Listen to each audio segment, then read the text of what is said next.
Oke, kebiasaan kita membuang sampah plastik di lingkungan akhirnya mulai dapat dipanen saat ini, yakni banyaknya mikroplastik yang ada di lingkungan. Mikroplastik tersebar ada di lautan, di sungai, seperti yang di tempat saya ini, di tanah.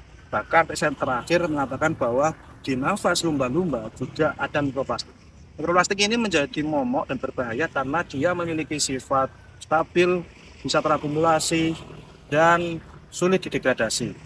Oleh karena itu, saat ini penting untuk kita membuat sebuah alat pendeteksi baru untuk mengetahui kualitas air akan adanya polutan mikroplastik. Nanopartikel emas adalah salah satu zat yang dapat digunakan sebagai pendeteksi mikroplastik.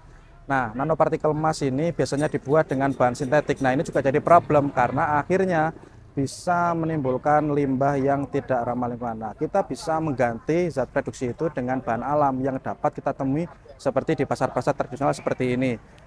Dalam penelitian ini kita akan menggunakan dua bahan alam, yakni menggunakan jeruk nipis dan menggunakan kelor. Dua-duanya memiliki bahan aktif seperti asam askorbat yang dapat digunakan sebagai zat reduksi sekaligus juga sebagai zat penstabil. Dan ini juga salah satu jadi keunggulan ketika kita memproduksi nanopartikel emas dengan menggunakan bahan alam. Pada penelitian ini kita memiliki tiga tujuan. Yang pertama yakni untuk mengetahui bagaimana kemampuan reduksi dari bahan alam.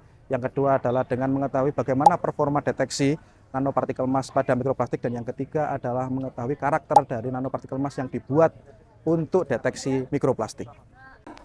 Oke, sintesis nanopartikel emas untuk mendeteksi mikroplastik dilakukan dengan dua variasi, yakni variasi konsentrasi dan variasi waktu.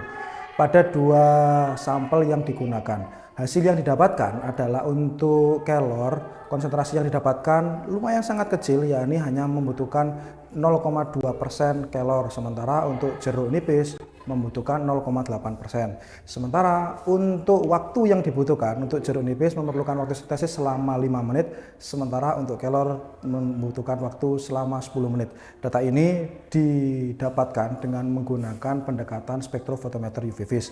Lalu untuk data FTIR didapatkan bahwa hasil serapannya memang sudah sesuai dengan serapan nanopartikel emas yang disintesis dengan menggunakan zat reduksi dari bahan alam. Sementara untuk pengujian ukuran dengan menggunakan PSA didapatkan ukuran untuk nanopartikel dengan menggunakan zat reduksi jeruk nipis itu sebesar 19 nanometer, sementara untuk kelor dengan besar yakni 16 nanometer. Sementara untuk kestabilannya dengan zat potensial didapatkan nilai kurang lebih minus 20 MV, sementara untuk kelor yakni minus 20 MV juga.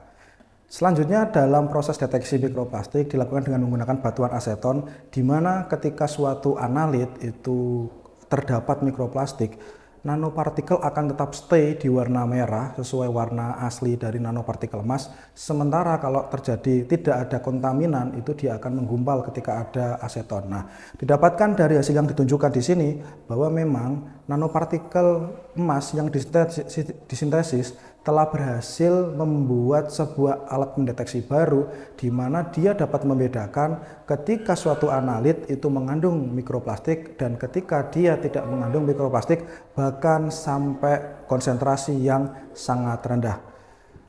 Demikianlah hasil riset yang kami lakukan bersama saya sebagai ketua tim peneliti, lalu dibantu dengan Budia Setraningrum SSI MSC dan juga saudari Windy Kusumaning Tias dalam proses sintesis nano AU dengan menggunakan zat reduksi dari bahan alam yakni kelor dan jeruk nipis.